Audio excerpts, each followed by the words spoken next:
Praise the lord. ప్రభువైన యేసుక్రీస్తు నామములో మీకందరికీ కూడా శుభములు. మరొక నూతన దినంలో దేవుడు మనల్ని సజీవుల లెక్కలో ఉంచి ఒక గొప్ప దినాన్ని ఇచ్చాడు. తన నూతన వాత్సల్యంతో ఈ దినమంతా కూడా మనల్ని క్షేమంగా జయప్రదంగా నడిపించాలని ఆయనను ప్రార్థిద్దాం. ఆయనకు స్తుతులు చెల్లిద్దాం. ఎందుకంటే స్తుతులు చెల్లించడం మనము దేవునికి అనుదినము కూడా మన కృతజ్ఞతను చూపించే విధానం. స్తుతియాగం అర్పించువాడు నన్ను మహిమపరచుచున్నాడు, నేను వానికి దేవుని రక్షణ కనపరుచున్నట్లు వాడు మార్గం సిద్ధపరచుకొనెను అని కీర్తనాకారుడు అంటున్నాడు. మరి అంతేకాదు, దేవునికి స్తుతియాగం చేయము, మహోన్నతుడికి నీ మొక్కుబడులు చెల్లించుము అని ఆ కీర్తనాకారుడు 50వ కీర్తనాకారుడు చెప్తూ ఉన్నాడు. అయితే మనము ఎలాంటి పరిస్థితులలో ఉన్నాము?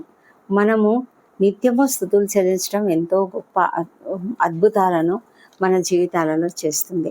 ప్రభు అయిన యేసుక్రీస్తు మన కొరకు ఎంతో త్యాగం చేసి మన పాపములన్నిటి కొరకు, మన అతిక్రమములన్నిటి కొరకు ఆయన మరణించాడు కదా. ఆయన సిలువ పైన మన భారములను, మన పాపములన్నిటిని కూడా మోసుకున్నాడు. అయితే మనం ఏం చేస్తున్నామంటే, మనం కొన్ని అడిక్షన్స్లో ఉన్నాం. మనం అనేక మార్లు రకరకాల బానిసత్వంలో, అంటే రకరకాల దురలవాట్లు అనే బానిసత్వంలో ఉంటున్నాం, పాపములు అనే బానిసత్వంలో ఉంటున్నాం. మనం ఏం చేస్తామంటే, మనము ప్రభు అయిన యేసుక్రీస్తుని అంగీకరించాము కాబట్టి ఈ దినం నుంచి నేను ఈ పని చేయను, ఈ అలవాటు నుంచి నేను దూరంగా వెళ్ళిపోతున్నాను, ఇది చెడు కలిగించేది కాబట్టి నేను దూరం అవుతున్నాను అని మనం అనుకుంటాం. కానీ మనం ఆ విధంగా చేయలేకపోతున్నాము.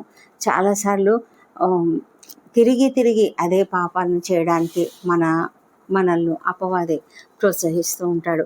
మనల్ని తిరిగి శోధనలో పడేలాగా చేస్తూ ఉంటాడు. చాలా సులభంగా మనము టెంప్టేషన్స్కి గురి అవుతూ ఉంటాము. ఎందుకని దాన్ని మనము అధిగమించలేకపోతున్నామో మనకు అర్థం కాదు కదా. చాలాసార్లు ఎంతో కృంగిపోతూ ఉంటాము. ప్రభువా, నేను ఇంతగా నిన్ను అంగీకరించాను, నేను ఇంకా ఈ పని చేయకూడదు అని అనుకున్నాను, నేను మళ్ళీ తిరిగి ఈ పాపం జోలికి పోకూడదు అనుకున్నాను, ఈ అలవాటు జోలికి పోకూడదు అనుకున్నాను, కానీ నేను తిరిగి దానికే వెళ్తున్నానే, నేనేం చేయగలను ప్రభువా, నా వల్ల కావడం లేదు అని మనం అనుకున్నట్లయితే, మనము ఆపత్కాలంన నీవు నన్ను గూర్చి మొర్రపెట్టుము, నేను నిన్ను విడిపించదను, నీవు నన్ను మహిమపరచదు అని వాక్యంలో కీర్తనాకారుడు ప్రార్థన చేస్తున్నాడు. నిజమే, మనము ఎన్నోసార్లు ఈ భయంకరమైన అలవాట్లకు తిరిగి వెళ్తుంటాం. ఎంతోమంది తాగుడు మానివేస్తారు, తిరిగి ఎప్పుడో ఒకసారి ఏ స్నేహితుడో ఎవరో ఒకరు అటెంప్ట్ చేసినప్పుడు మళ్ళీ తాగడం మొదలుపెట్టిన ఒకసారి మళ్ళీ మొదలు పెడితే అది మళ్ళీ పట్టుకుంటుంది, మనల్ని గట్టిగా పట్టుకుంటుంది. స్మోకింగ్ అయినా అంతే, లేకపోతే ఇంకేమైనా గేమింగ్ అయినా, లేకపోతే మరి పోర్నోగ్రఫీ అయినా, ఏదైనా ఇలాంటి చెడు అలవాట్లన్నీ కూడా తిరిగి మనల్ని పట్టుకోవడానికే సిద్ధంగా ఉంటాయి. ఎందుకంటే అపవాది మనల్ని వదిలిపెట్టడు, చాలా భయంకరంగా గట్టిగా పట్టుకొని ఉంటాడు. మనమేమో పరిశుద్ధంగా ఉండాలి, నేను ఇంకా మళ్ళీ వెనక్కి వెళ్ళకూడదు అని ఎంతగానో ప్రయత్నిస్తాం. కానీ చాలాసార్లు మనం ఆ నిర్ణయానికి కట్టుబడి ఉండలేకపోతున్నాము. కొన్ని సంవత్సరాల తర్వాత అయినా కూడా తిరిగి దాంట్లోనికి వెళ్ళడానికి మనకు ఆస్కారం ఉంది. అయితే మనము చేయవలసిందల్లా దేవుని పైన ఆధారపడ్డం. ఎందుకంటే మనము దేవుని పైన ఆధారపడితే దేవుడు మనల్ని తప్పకుండా రక్షిస్తాడు. మన వల్ల కాదు, మనము మనుషులం కదా, మానవులము. మనము ఒక్కొక్కసారి మనకు ఒక స్థిరమైన నిర్ణయం ఉండదు. మనము స్థిరంగా ఒక నిర్ణయానికి కట్టుబడి ఉండడానికి మనకు చేత కాదు. కాబట్టి మనం దేవుని పైన ఆధారపడాలి. అలాంటి దేవుని అలా ఆధారపడినప్పుడే మనం ఆ భయంకరమైన ఆ ఉచ్చులో నుంచి, ఆ జిగటగల బురద ఊబిలో నుంచి మనం బయటపడగలం. మనము ప్రతి విధంగా, అంటే ఏదో ఒక రకంగా మనము అడిక్ట్ అయి ఉన్నాం. మనము ప్రభు అయిన దేవుని యొక్క పిల్లలుగా చాలాసార్లు ఈ పాపాలన్నీ వదులుకోవాలని ఎంతగానో కోరుకుంటాం. కానీ ఎంత కష్టపడి గట్టిగా ఎంతగా ప్రయత్నించినా కూడా వాటిలోంచి బయటికి రాలేనటువంటి పరిస్థితులలో మనం ఉన్నట్లయితే మనం వెంటనే దేవునికి స్తుతియాగం చెల్లించాలి. మొదట స్తుతియాగం చెల్లిస్తూ ఆ తర్వాత మనము ఆయనకు మొరపెట్టుకోవాలి. మొరపెట్టుకున్నప్పుడు ఆయన మనలను విడిపించడానికి సిద్ధంగా ఉన్నాడు. మనము అనేక సాక్ష్యాలను వింటూ ఉంటాం కదా. చాలామంది దైవ సేవకులు, గొప్ప గొప్ప దైవ సేవకులు కూడా కొన్ని అడిక్షన్స్కు గురైనటువంటి వారుగా ఉండి మేము అందులో నుంచి బయటకు వచ్చాము, ఇప్పుడు మేము సేవ చేస్తున్నామని చెప్పేవాళ్ళు ఉంటారు. అంటే వారికి ఆ ధైర్యం ఇచ్చి ఆ భయంకరమైన ఉచ్చులో నుంచి బయటకు తీసింది ఎవరు అంటే దేవుడే కదా, తండ్రి అయిన దేవుడే. మరి మనకు చేత కాదు, కానీ మనం ఎప్పుడైతే మన సమస్తమైన సంకల్పాలను, అంటే ఇప్పుడు ఇవాళ నేను డిసైడ్ చేసుకున్నాను, నేను ఇంకా ఈ పని చేయను, నేను ఈ పాపం చేయను అని అనుకున్నప్పుడు దానికి ఆ ఆ యొక్క అగ్రిమెంట్, అంటే ఆ యొక్క నిర్ణయాన్ని మనం దేవునికి అప్పగించుకోవాలి. మనము దేవుని సన్నిధానంలో ప్రార్థన చేసుకుని, ప్రభా ఇదిగో నేను ఇలా నిర్ణయించుకుంటున్నాను, ఇంకా మళ్ళీ చెయ్యకుండా ఉండడానికి నీవే నాకు సహాయం చేయమని ప్రార్థన చేసినప్పుడు ఆ పరిశుద్ధాత్ముడు మన జీవితంలో కార్యం చేస్తాడు. ఆయన ఏం చేస్తాడంటే ఆయన ఎప్పుడు అలసిపోడు. నువ్వు ఎన్నిసార్లు భయంకరమైన పాపం చేసి తిరిగి ప్రభా నన్ను క్షమించు అంటే దేవుడు క్షమిస్తూనే ఉంటాడు కదా. అయితే మనము మన యొక్క నిర్ణయాన్ని స్థిరంగా దేవునికి అప్పగించినప్పుడు ఆయన మనకి జ్ఞాపకం చేస్తూ ఉంటాడు. మనం ఎప్పుడైనా శోధనలోనికి వెళ్తున్నప్పుడు పరిశుద్ధాత్ముడు మనల్ని గద్దిస్తూ ఉంటాడు. పరిశుద్ధాత్ముడు మనల్ని హెచ్చరిస్తూ ఉంటాడు. నీ మార్గంలో పోకూడదు కదా, నువ్వు ఫలానా వాళ్ళతో మాట్లాడకూడదు కదా, ఎందుకంటే వాళ్ళతో స్నేహం చేస్తే వాళ్ళు నిన్ను అక్కడికి పిలుస్తారు, ఆ ప్రదేశంలోనికి నువ్వు వెళ్ళకూడదు కదా అని హెచ్చరిస్తూ ఉన్నప్పుడు మనము అలర్ట్ అయిపోతాం. అప్పుడు మనము నిజంగా దేవుని యందు విశ్వాసం ఉంచి ధైర్యంగా ఆయనకు మన నిర్ణయాన్ని అప్పగించుకున్నట్లయితే, అవును కదా, నేను వెళ్ళకూడదు కదా, నేను అలా వెళ్తే తిరిగి నేను నా పాత పాపంలోనికి పడిపోతానేమో, కాబట్టి నేను వెళ్ళకూడదు అని డిసైడ్ చేసుకుని ఏదో ఒక రకంగా అక్కడికి వెళ్ళకుండా నీవు ఆగిపోయేలాగా దేవుడు నీకు కృప చూపిస్తాడు. మనము బలహీనులమని దేవునికి తెలుసు. అపవాది కూడా ఏం చేస్తాడంటే చాలాసార్లు నువ్వు ఇలాంటి పాపం చేసావు, నువ్వు ఇలాంటి పాపంలోకి వెళ్ళినా ఏం కాదు, ఒకసారి చెయ్యి, మళ్ళీ దేవుని క్షమాపణ అడుగు అని అపవాది మనల్ని శోధిస్తూ ఉంటాడు. అయితే మనము దేవుని వైపు తిరిగి దేవునిపైన మాత్రమే ఆధారపడినట్లయితే మనము తప్పకుండా హెచ్చరించబడి తిరిగి వెనుకకు మళ్ళీ అలాంటి పనికి మనం వెళ్ళకుండా మనల్ని ఆపి మనల్ని స్థిరంగా ఉంచడానికి దేవుడు మనకు కృప చూపిస్తాడు. ఆయన తన యొక్క కనికరం చూపడానికి, మనకు సహాయం చేయడానికి, అంటే మన చెడు అలవాట్ల నుంచి బయటికి రావడానికి, మనల్ని స్థిరంగా నిలబెట్టడానికి, తన పరిశుద్ధాత్మను మనలో నింపి మనల్ని ఆ విధంగా నిలబెట్టడానికి దేవుడు మనకు సహాయం చేస్తాడు. కాబట్టి మనము ఎప్పుడు కూడా దేవుణ్ణి వదిలిపెట్టకూడదు. మన పాపములను, మన వ్యసనములను, మన యొక్క ప్రతి అతిక్రమమును కూడా యేసయ్య భరించాడు శిలువ మీద. వాటన్నిటికీ బదులుగా ఆయన వెల చెల్లించాడు. కాబట్టి మనం ఇంకా దాని గురించి అసలు చింతించకుండా, దేవుడు నా కొరకు వెల చెల్లించాడు కాబట్టి నేను ఇప్పుడు పరిశుద్ధురాలని, కాబట్టి నేను ఇంకా పాపంలోనికి మళ్ళీ వెళ్ళను అన్న ఒక స్థిరమైన నిర్ణయాన్ని దేవుడు కలిగించేలాగా మనకు సహాయం చేస్తాడు. నువ్వు నమ్ముతున్నావు కదా ప్రభువైన యేసును, నువ్వు నమ్ముతున్నట్లయితే నువ్వు తప్పకుండా నిలబడతావు, తప్పకుండా ఆ శోధనను జయించగలుగుతావు. దేవుని కొరకు మనము సపరేట్ చేసుకొని ఈ లోకానికి మనము దూరంగా ఉంటూ మనల్ని మనం సపరేట్ చేసుకొని గత జీవితాన్ని కంప్లీట్గా వదిలివేసి భవిష్యత్తును చూస్తూ దేవుని వైపు చూస్తూ ముందుకు సాగడానికి దేవుడు మనకు కృప చూపించునుగాక. దేవుడి కృపావార్తను దీవించునుగాక. ప్రార్థించుకుందాం. పరిశుద్ధుడైన దేవ, సర్వోన్నతుడా, నీకే వందనములు, స్తోత్రం నాయన. అద్వితీయుడవు, ఆశ్చర్యకరుడవు, బలవంతుడైన దేవుడవు తండ్రి, నీకే స్తుతి స్తోత్రం చెల్లించుకుంటున్నాం. అవును ప్రభా, మేము బలహీనులము తండ్రి, భయంకరమైన పాపములలో ఉంటూ ఎన్నోసార్లు ప్రభా నీకు విరోధంగా జీవిస్తూ, నీకు విరోధంగా తలుస్తూ తండ్రి, నీకు విరోధంగా మా పాత జీవితంలోనికి మాటి మాటికి పడిపోతూ ఉంటాం ప్రభా. దయ ఉంచి మమ్మల్ని లేవనెత్తండి ప్రభా. నాయన నీ యొక్క పరిశుద్ధాత్ముడు మాలో ఉన్నందుకు నీ వందనములు.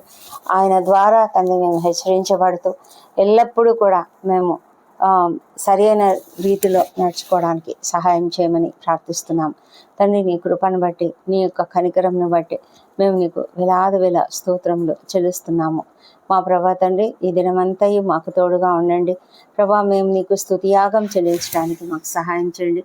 ఎల్లప్పుడూ నీకు స్తుతియాగం చేస్తూ నీకు మొక్కుబడులు చెల్లిస్తున్నానా మరి మేము అద్భుతమైనటువంటి నీ యొక్క కృపను పొందుకోవడానికి సహాయం చేయమని ప్రార్థిస్తున్నాను. నువ్వు ఎంత ప్రేమ కలిగిన వాడవు ప్రభా. మా పాపములన్నింటినీ కూడా క్షమించిన దేవుడవు.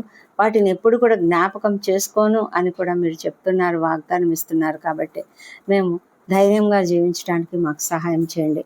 అపవాది మా పాపములన్నింటినీ కూడా జ్ఞాపకం చేస్తూ ఉంటాడు, కానీ మేము వాటిని కొట్టివేసి ప్రభా నీ సన్నిధిలో క్షమాపణ పొందుకున్నాం కాబట్టి ధైర్యంగా అపవాదిని ఎదిరించడానికి మాకు సహాయం చేయమని ప్రార్థిస్తున్నాము మా తండ్రి. ఈ దినమంతా మాకు తోడే ఉండండి ప్రభా. నీ యొక్క కృప చేత మా పనులన్నింటిలో కూడా మాకు జయమును అనుగ్రహించండి. నీకు మహిమకరంగా మమ్మల్ని వాడుకోనండి మా తండ్రి దేవా.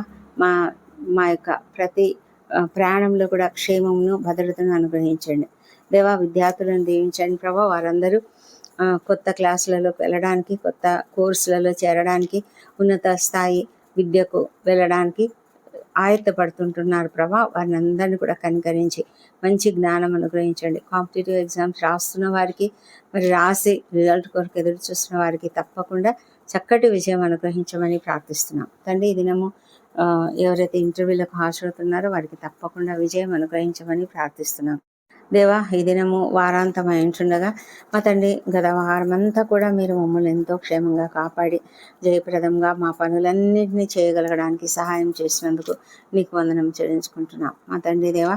మరి నూతన వారంలో ఇక మేము ప్రవేశించబోతుంటుండగా తండ్రి మీరు మమ్మల్ని కరుణించమని నేను ప్రార్థిస్తున్నాం తండ్రి.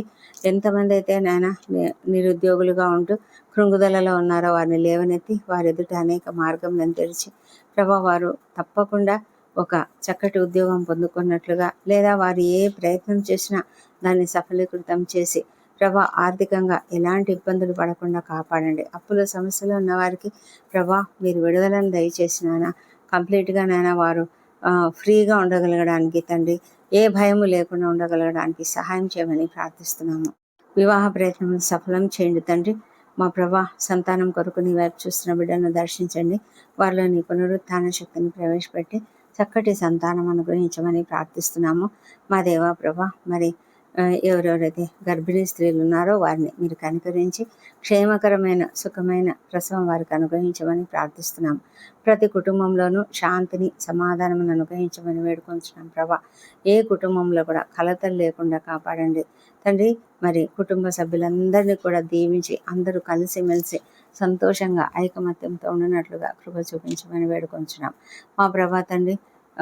ఎవరైతే అన్యాయానికి గురై ఉంటున్నారో వాళ్ళను మీరు కనికరించి వారికి న్యాయం జరిగించండి ప్రభా. ఎంతోమంది ల్యాండ్ సమస్యలు, కోర్టు సమస్యలు, ఇంకా అనేక ఇతర సమస్యలతో ఉద్యోగ జీవితాలలో అనేక అవమానాలకు గురవుతున్నటువంటి వారు ఉన్నారు ప్రభా. వారందరినీ కూడా కనికరించి వారి పక్షంగా మీరు న్యాయం జరిగించండి. మీరు న్యాయవంతులు, న్యాయమూర్తి తండ్రి మా ప్రభా. సహాయం చేయమని వేడుకొంచిన అనారోగ్యంతో బాధపడుతున్న ప్రతి ఒక్కరిని స్వస్థపరచండి ప్రభా.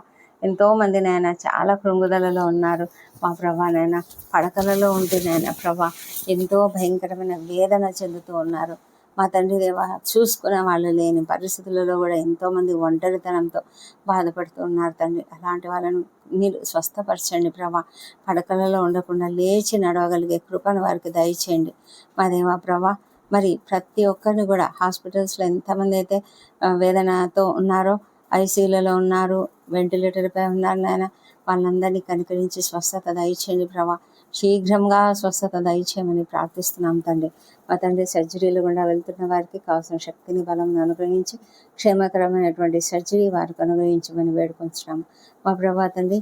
మరి కీమోథెరపీల గుండా, డయాలసిస్ల గుండా వెళ్తున్న వారిని దర్శించండి. వారికి కూడా కావాల్సిన సహాయం చేయండి తండ్రి. స్వస్థత అనుగ్రహించి ఇంకా వాటి అవసరత లేకుండా కాపాడమని కూడా వేడుకొంచున్నాము. మా ప్రభా తండ్రి, ఎంతోమంది భయంకరమైన నరాల సంబంధిత వ్యాధులతోనూ, బ్రెయిన్ సంబంధిత వ్యాధులు, లివర్ వ్యాధులు ప్రభా, కిడ్నీ వ్యాధులతో ప్రభా ఎంతోమంది వేదన పడుతూ ఉన్నారు. లంగ్స్లో ఉన్న ప్రాబ్లమ్స్తో ప్రభా ఎంతోమంది ఊపిరాడని స్థితిలో ఉన్నారు. మా తండ్రి బ్రెయిన్లో సమస్యలు, మా తండ్రి మైగ్రేన్ తలనొప్పులు ప్రభా, మరి షోల్డర్ పెయిన్, ఇంకా నడుములలో నొప్పులు, కాళ్ళ నొప్పులు, కీళ్ళ నొప్పులు, మోకాళ్ళ నొప్పులు తండ్రి, రకరకాల కండరాల నొప్పులతో బాధపడుతున్న ప్రతి ఒక్కరిని కూడా యేసు నామంలో స్వస్థత దయచేయమని ప్రార్థిస్తున్నాం ప్రభా. పనిచేయని కిడ్నీలు పనిచేయనట్లుగా సహాయం చేయమని వేడుకొంచున్నాం ప్రభా.